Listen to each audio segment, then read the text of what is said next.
हमें यह बताते हुए गर्व हो रहा है कि एसआईएस ग्रुप ने गृह मंत्रालय, होम मिनिस्ट्री, सिविल डिफेंस के साथ एक रणनीति एमओयू पर हस्ताक्षर किए हैं। ये समझौता आपातकाल, आपदा और युद्ध जैसे परिस्थितियों में देश की तैयारी और मजबूत करने की दिशा में एक बड़ा कदम होगा। जी हाँ दोस्तों, हम आपको बताने वाले हैं जो अभी लेटेस्ट पहलगांव वाली जो हमला हुआ था, इसमें 244 जिला, भारत के 244 जिला को सेलेक्ट किया है एसआईएस ग्रुप की तरफ से, जिसमें फ्रंटलाइन फोर्स, जिसे फ्रंटलाइन सुरक्षाकर्मी भी हम बोल सकते हैं, इसका गठन किया गया है, जो होम मिनिस्ट्री के द्वारा ये अप्रूवल दिया गया है। मैं सामने में इसका डिटेल दे दूंगा और वहाँ से आप पढ़ सकते हैं, इंग्लिश में है, बहुत मतलब पूरा डिटेल में है, जिसमें 244 जिले में जितने भी सुरक्षाकर्मी है एसआईएस का, उसमें से 244 जिले में एक आपदा केंद्र बनाया जाएगा। जिस तरह से पुलिस स्टेशन होते हैं उस तरह से वहाँ पे 20 या 50 या 1 से सिक्योरिटी गार्ड रहेगा। इसका अभी कोई गारंटी नहीं है जो कितना रहेगा। उसको डिफेंस गवर्नमेंट की तरफ से उसको स्पेशल ट्रेनिंग दिया जाएगा, जो आपदा में कोई अगर इमरजेंसी युद्ध की स्थिति हो जाए तो उस टाइम में क्या रोल रहेगा उस फ्रंट लाइन फोर्स का, जिसे एसआईएस गठन किया गया है। एसआईएस सिक्योरिटी गार्ड से ही लिया जाएगा लड़के नौजवान को। तो इसमें पूरा डिटेल में बताने वाले हैं। तो जो हमारे चैनल पर पहली बार आए हैं तो प्लीज़ सपोर्ट करें, सब्सक्राइब करें। और चलिए ले चलते हैं आपको, जो गवर्नमेंट की तरफ से एक हरी झंडी बोला जाए जो दे दिया गया है, जो सिक्योरिटी में से एसआईएस ग्रुप में से कुछ सिक्योरिटी गार्ड को परमानेंट गवर्नमेंट जॉब अप्रूवल देंगे। लेकिन इसका पूरा A to Z बताएंगे। इसको डायरेक्ट ही गवर्नमेंट का जॉब नहीं कर सकते हैं, लेकिन क्या कहेंगे वो भी हम बताते हैं। तो चलिए स्टार्ट करते हैं। बाकी मैं आपको और विशेष कुछ बताने की कोशिश करता हूँ। तो दोस्तों, सबसे पहले मैं बात करूँ, आपको पता है इमरजेंसी जो आपदा होते हैं, जैसे मान लो युद्ध हो गया, तो चाहे किसी टाइम में सुनामी आ जाता है, बहुत सारे सिटी में हो जाता है, तो टॉप 244 डिस्ट्रिक्ट जिला भारत में सेलेक्ट किया है एसआईएस ने। ये गवर्नमेंट और होम मिनिस्ट्री के द्वारा ये परमिशन दिया गया था, जो आप कुछ डिस्ट्रिक्ट को सेलेक्ट कीजिए जहाँ से हमारा सेंट्रल रहेगा और आपका एसआईएस सिक्योरिटी वहाँ पे तैनात रहेगा। उसे हम गवर्नमेंट डिफेंस के द्वारा, जो पुलिस फोर्स है उसके द्वारा हम उसको ट्रेनिंग देंगे, इमरजेंसी में क्या करना है क्या नहीं करना है। चाहे वो हो गया, आपको आपदा में ले लो यार, कोई भूकंप आ गया या चाहे सुनामी आ गया या चाहे युद्ध हो गया, तो उस टाइम में आपके जवान को क्या करना है। वो तो अभी फिलहाल एसआईएस का जवान ही रहेगा, जिसको नाम दिया गया है फ्रंट लाइन कर्मी, या आप फ्रंट लाइन फोर्स बोल सकते हो। उसे इंग्लिश में फ्रंट लाइन फोर्स ही लिखा था, इसलिए मैं बोल रहा हूँ। तो इसमें लिखा है, जैसे मैं आपको बता दिया, ये गर्व की बात है जो एसआईएस ग्रुप ने गृह मंत्रालय, होम मिनिस्ट्री के द्वारा ये अप्रूवल हुआ। और वहाँ पे होम मिनिस्ट्री के जो स्टाफ है वो भी यहाँ पे देख सकते हैं, सिग्नेचर किया है होम मिनिस्ट्री के जो है, और ये लेटर पेड पे SIS signing MOU with civil defence. तो दोस्तों, हमारे कहने का मतलब है, जो आपको डायरेक्ट अभी नहीं कह सकते हैं जो ये गवर्नमेंट जॉब हो गया, ऐसे कहीं नहीं लिखा है। लेकिन हाँ, अभी आपको 1960 में ले चलते हैं, जहाँ पे CISF, जो सेंट्रल गवर्नमेंट का अभी जो वो हो गया है CSF फोर्स, उस टाइम में एक सुरक्षा कर्मचारी के पोस्ट हुआ करता था, एक सिक्योरिटी गार्ड कंपनी था इंडिया का। उसको धीरे धीरे 1960 के बाद 66 के बीच में, 1960 से 66 के बीच में उसे गवर्नमेंट घोषित कर दिया गया, और वो सिक्योरिटी गार्ड, वो सिक्योरिटी फोर्स बन गया CISF, जिसे हम बोलते हैं केंद्र औद्योगिक सुरक्षा बल, उसे हिंदी में हम बोल सकते हैं।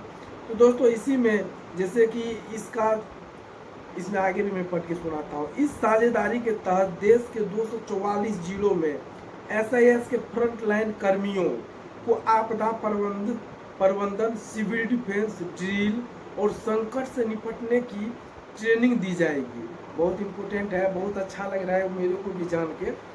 जो जितने भी ऐसे के कर्मचारी है उसको समय आ गया है, जो एक अच्छा गवर्नमेंट का। वैसे अगर आप सेलेक्ट होते हैं तो आपको बोलेगा नहीं कि भाई आप गवर्नमेंट में हो गए, लेकिन आप गवर्नमेंट की नज़र में रहेंगे। कब घोषित कर देगा आप परमानेंट गवर्नमेंट हो गए, उसका गारंटी नहीं है। ये हो गए। उसके बाद यह सिर्फ एक समझौता नहीं बल्कि भारत के आंतरिक सुरक्षा को मजबूत तैयार करना और भविष्य के लिए सक्षम बनाने की दिशा में एक पहल है। तो ये कि पहल है, और आगे क्या पहल बनेगा वो आप सबको भी पता है, मुझे भी पता है। जो समय आने पे उससे कुछ जैसे 244 जिला है, अगर एक जिला में 100 नहीं 50 लड़के को भी रखते हैं जवान को तैनात करके, जो इमरजेंसी घटना में वहाँ निपटने के लिए। जैसे पुलिस, आप हर जिला में, आपको पता होगा हर राज्य के जिला में होमगार्ड होता है। जो उस जिला में कोई आपदा हो, कोई घटना दुर्घटना बड़ा लेवल का हो, तो वो होमगार्ड जाते हैं। उसके बाद जो है उस राज्य के पुलिस जाते हैं, स्टेट पुलिस, फिर जाते हैं उसका दरोगा जो सीनियर होता है वो। तो छोटा पोस्ट होता है होमगार्ड, उसी के तहत इसे रखा गया है फ्रंट लाइन फोर्स। और इसको आपको लेकर के हर डिस्ट्रिक्ट में 244 डिस्ट्रिक्ट में अगर 50 लड़के को भी रखेंगे तो आप रख लो 1 लाख प्लस कर्मचारी हो जाते हैं। और उसमें किसको किसको रखेंगे, तो जो फिट लड़के हैं, जो एक लिमिट हो गया 21 से 35 साल के बीच में जो है लड़के, उसको हाइट 170 सेंटीमीटर होना चाहिए। क्वालिफिकेशन मिनिमम 12 पास होना चाहिए, 10 में भी पास ले सकता है। लेकिन अभी इसके बारे में मैं कंफर्मेशन नहीं कर सकता तो भाई जो लड़के हैं टोटल 3 लाख को पूरा को रख लेगा गवर्नमेंट में, ऐसा नहीं है। तो और ये आप देखें, और बाकी आप देखते हैं। आइए हम जीवन की सुरक्षा और बेहतर तैयारी और देश के लिए संकल्प ले और आगे बढ़े। दोस्तों मुझे भी बहुत खुशी हो रहा है कि एसएस को ऐसी अपॉर्चुनिटी मिला। अभी लास्ट कोरोना काल में 2020 में आप देखे होंगे, पुलिस कर्मी के साथ सिक्योरिटी गार्ड कंधे से कंधे मिला करके ड्यूटी कर रहा था। और जो भी आपातकाल ही देखा जाए, माना जाए है था, जो उस टाइम एक सिक्योरिटी गार्ड बहुत ही जिम्मेदारी पूर्वक अपना रोल निभाए, ड्यूटी किए। जिसमें एसएस का मालिक आर के सिन्हा साहब, ऋतुराज सिन्हा साहब, ये सब भी एक बहुत ही मोटिवेशनल हम सबको भी बताए थे और बताए हर जितने भी जवान है सबको। इसमें मैं इसका जो भी हमारे पास अभी पेपर है ये मैं आपको सामने में दे दूंगा वहाँ पे, ताकि अगर जो भी इंग्लिश में जानते हैं भाई पढ़ना लिखना तो वो आप पढ़ सकते हैं, नहीं तो उसे ट्रांसलेट भी कर सकते हैं गूगल पे जा कर के। जो एक सिक्योरिटी गार्ड अगर टैलेंटेड है तो फ्रंट लाइन फोर्स बन सकते हैं, फ्रंट लाइन कर्मी बन सकते हैं। और सैलरी का इस पर कोई डिस्कस नहीं हुआ है, इसलिए कि जब इसका गठन फाइनल हो जाएगा 244 में इसका सेंटर बन जाएगा, तब जो लड़के रहेंगे तब उस लड़के का सैलरी फाइनल किया जाएगा। जो सिक्योरिटी गार्ड अभी हमारे भारत के हर स्टेट में है जितना सैलरी है, तो देखा जाएगा अगर 20,000 है तो 2,000 तो कम से कम बढ़ा दो भाई, 22,000 हो जाएगा।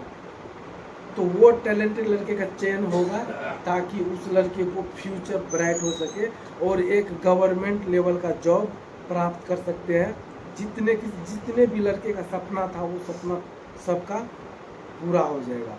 तो मेरे को बहुत सारे लड़के, मैं एक शॉर्ट वीडियो डाला था अभी 2-4 दिन पहले, तो उसमें मेरे को बोला गया था कि यार तू बहुत ज़्यादा जानता है, ये गलत बात है, सरकारी हो गया कहाँ लिखा है। तो वो लड़के भी अगर देख रहे हैं तो भाई ये अगर आपको इंग्लिश आता है तो ये पढ़ सकते हैं, देख सकते हैं। और बाकी मैं एक चीज़ और बता दूँ, ये 14 अब जैसे मैं दूंगा यहाँ पे डिटेल, तो 14 मई को ये साइन हुआ था, सिग्नेचर किया गया था। जो एसआईएस का जो है मैं थोड़ा दिखा भी देता हूँ, मिस्टर श्रीवास्तव सर जो है ये रहा। और सामने में जो है ना उमेश शर्मा जी, जो civil defence communication DG FSMHA home ministry से है ये, मतलब जिसे हम जितने भी बड़े बड़े लेवल के मंत्री मिनिस्टर रहते हैं भाई होम मिनिस्ट्री एरिया में ही बैठते हैं। और होम मिनिस्ट्री की तरफ से जो ऑर्डर पास हो गया है तो भाई वो पास हो गया है। पर देखा जाए तो गवर्नमेंट बनने से पहले ये रूल फॉलो करना पड़ेगा। जो भी लड़के इस लाइन में है, कितने लड़के बोलते हैं होगा नहीं होगा, जो होगा देखा जाएगा, पर अभी तो रोटी रोजगार चल रहा है भाई। तो ये सिस्टम है, बाकी जो भी टैलेंटेड है उसको जरूर चयन होगा। 3 लाख में 1 लाख को लेगा यार, कौन सी बड़ी बात है, 1 लाख रुपये तो कम से कम ले ही सकता है। और मैं बता दूं, अभी मैं ड्यूटी पे हूँ, पर क्या करें, टाइम नहीं मिल पाता है, तो फिर अपने हिसाब से बनाना पड़ता है वीडियो। तो बाकी यही प्रोसेस है, और आपको जान के बहुत खुशी होगा जितने भी एसएस कर्मचारी है। तो मिलते हैं दोस्तों बहुत जल्द अगले वीडियो में। जय हिंद, जय भारत।